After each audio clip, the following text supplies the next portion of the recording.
Hey guys, happy Homebrew Weekly. How you doing?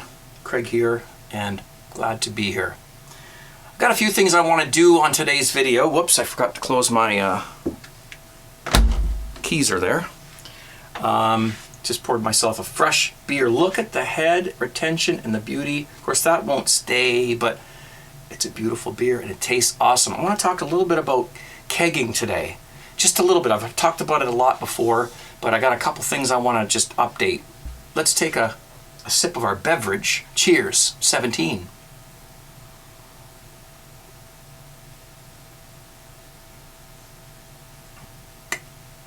Oh. I have a little bit of a freeze distilling issue to discuss with you, so I'll try to keep this video as short as possible. Guys, listen, I got people telling me the videos are too short. I got people telling me the videos are too long.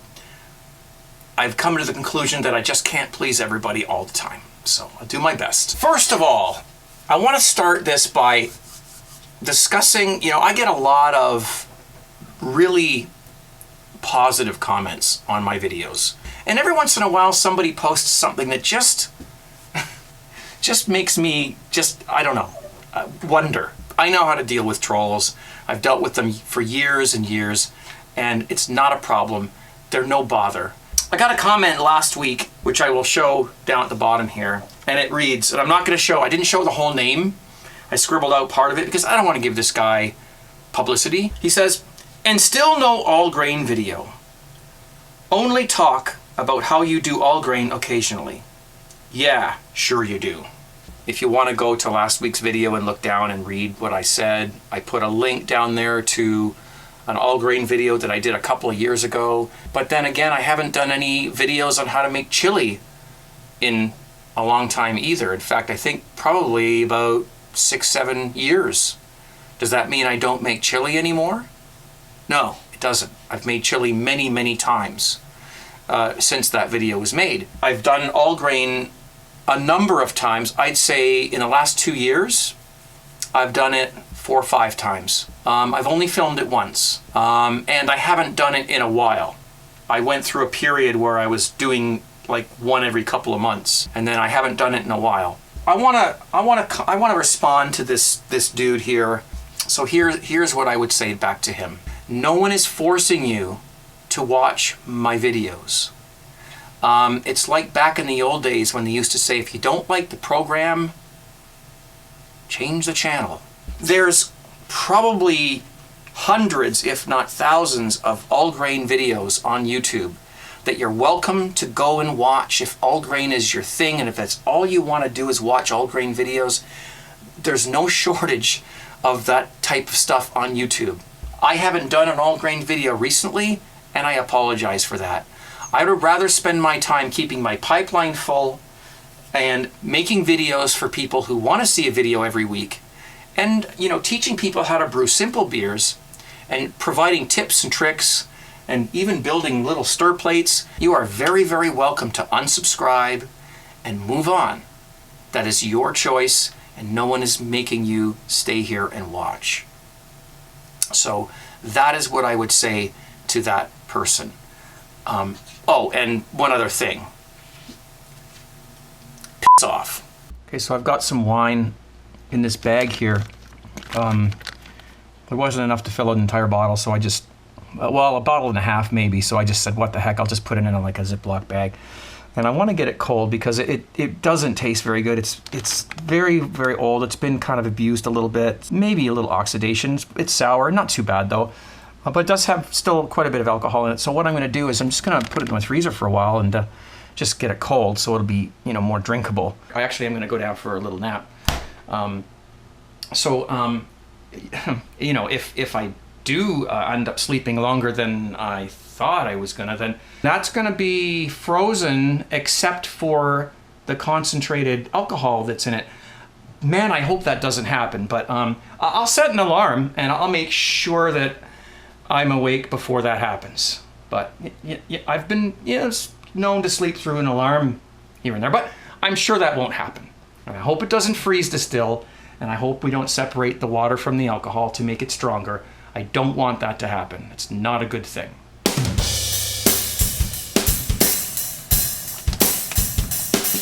Uh-oh. Yes, of course I was being sarcastic when I put this wine in the freezer. Yes, it's frozen.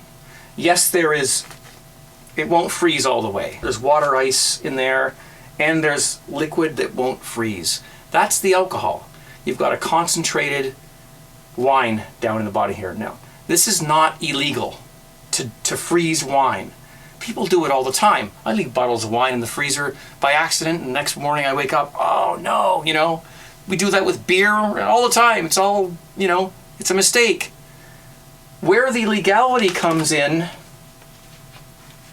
is if I get a pair of scissors, and I'm not going to do this on camera, if I get a pair of scissors and I cut the end off of that, and I get a cup or a glass or whatever and start dripping the alcohol into this glass, what I'm doing is I'm separating the alcohol from the water, and that is distillation.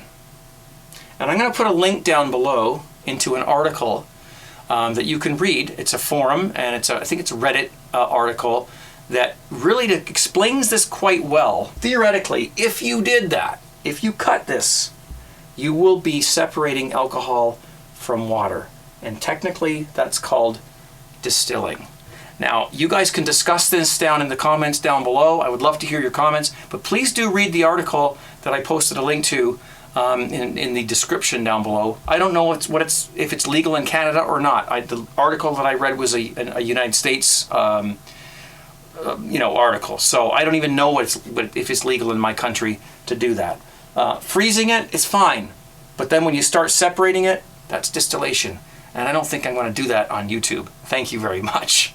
So this is going back in the freezer. I'll probably thaw it out and just drink it normally, or who knows.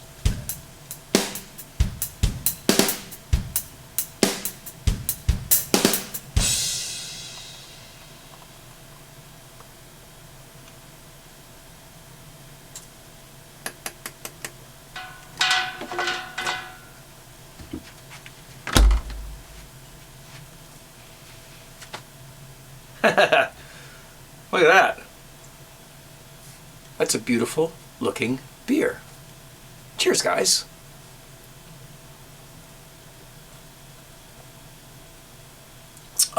Yes. Sorry. Caught me off guard. Very cold. Okay. I have been kegging beers for, I'd say, about 3 years now, and I wouldn't turn back to bottling. I really wouldn't. But I want to give you guys a little bit of a thumbnail rundown of how I actually do this, okay? It's dead easy. Cleaning the keg is one thing. I have videos on that. I'll put a link down below in the description how to thoroughly clean a keg, although you don't have to do it that thoroughly every single time. A lot of times what I do is I just take the lid off, pour out the whatever's left, rinse it out with some boiling water, and shake it. Of course, you just siphon your beer into the keg. This is a ball lock keg.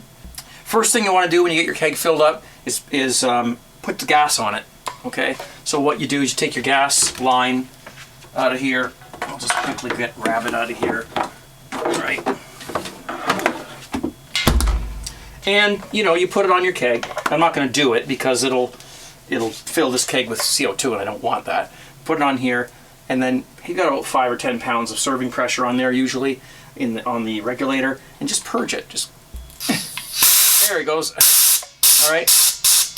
Get all the oxygen out of the top of the keg where the airspace is, okay, with the gas attached. So you have only CO2 in there. Then what you want to do is you want to get your keg cold. Cold. It has to be cold. It has to be very cold. What you got here is a normal chest freezer, right? And normally it freezes things. But you want to have a temperature controller in this thing. So what have I got?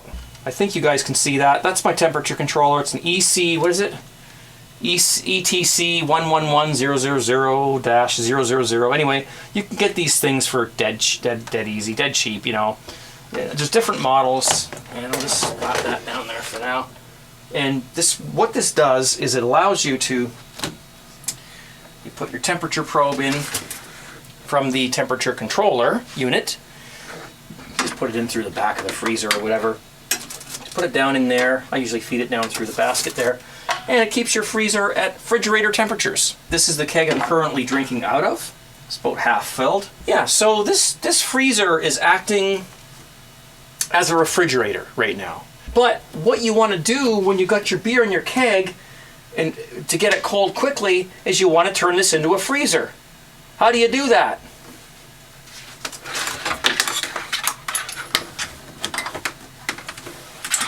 Take the temperature probe out, throw it on the floor, close the lid.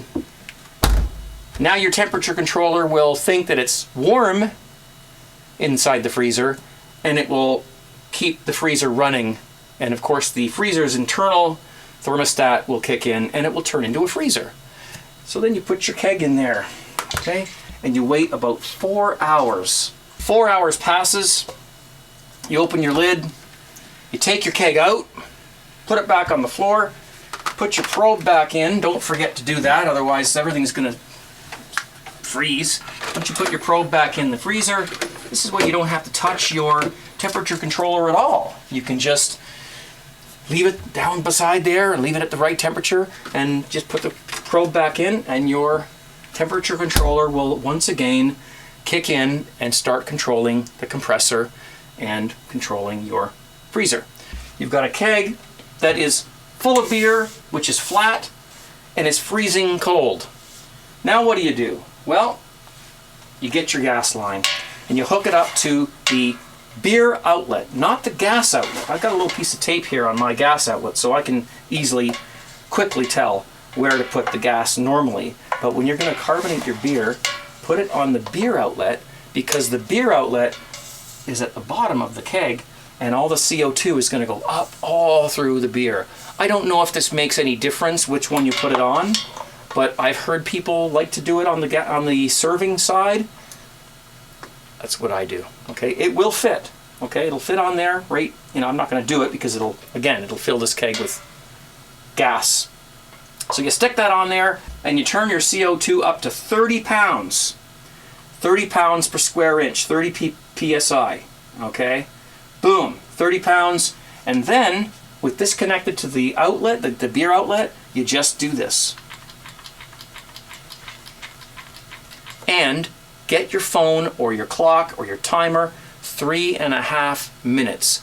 That's all you need, 3.5 minutes. I was doing 3 minutes. I added 30 seconds to it because that's just my OCD thinking, like, 3 minutes might not be quite long enough, so I'll do an extra 30 seconds. You'll be able to hear the bubbles coming up through the beer. You'll be able to hear the CO2 coming out of your tank. And 3.5 minutes later, you disconnect your gas. Don't do anything after that. Leave it alone. Let that pressure stay in the keg. Put it back in your freezer. Of course, we all know how hard these things are. Of course, this is empty, so it's not heavy. To get it back in there, put it back in your freezer. But by now, your freezer is back to being a refrigerator. So now it's just going to be sitting at like 38 degrees Fahrenheit, and leave that pressure in here. If you disconnect the gas after 3.5 minutes and start purging and letting all that out, your beer is angry. Think about shaking a can of beer and then opening it. What's going to happen? You know what's going to happen, okay? So you have to let it calm down. You have to let it settle down. Otherwise, all your carbonation will just come out. You'll have a big mess, and your beer will be flat, and it'll have like this much foam and that much beer, and it will be flat and it will taste awful. So once you carbonate it, and 30 pounds for 3.5 minutes with the shaking, just take it off, put it back in here, and leave it for an hour, 1 hour or more, without the gas on it, just with what's in there. Then you can release the gas, and that's all you're gonna get, is that little psst, because all that CO2 will acclimate nicely into the beer, and you will no longer have the occasion where you're gonna have beer splurting out all over the place and, you know, a big mess. Now the CO2 is happy, the beer is happy, everything is good, and you've got a perfectly carbonated beer, just like this.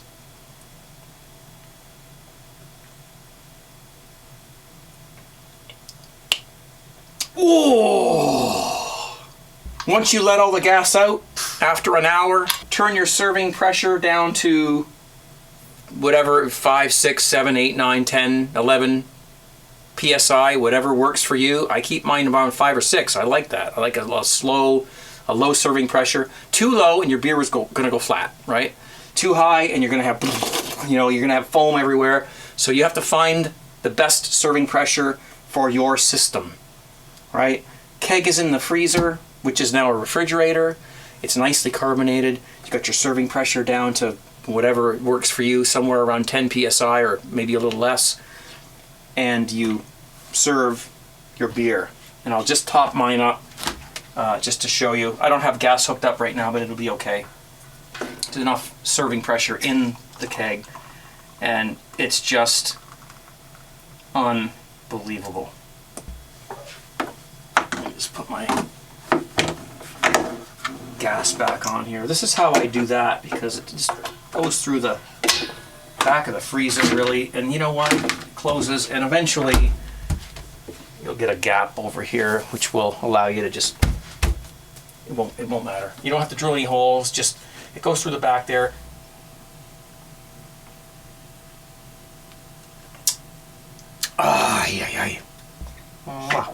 Hey guys, listen, thank you very much for watching. Thank you for your support. Just put her down. Thank you so much for your positive remarks and your constructive criticism as well. 17brewcrew.com. Check it out. It's a fantastic forum. You won't regret it. I'm in there too. You got a question for me? There's where you got to go. Ask me a question. I will answer you. And of course, t-shirts, tgtshirts.com. It helps support the channel, helps me do what I do, and I appreciate that. Thank you. Be safe, guys. See you real soon.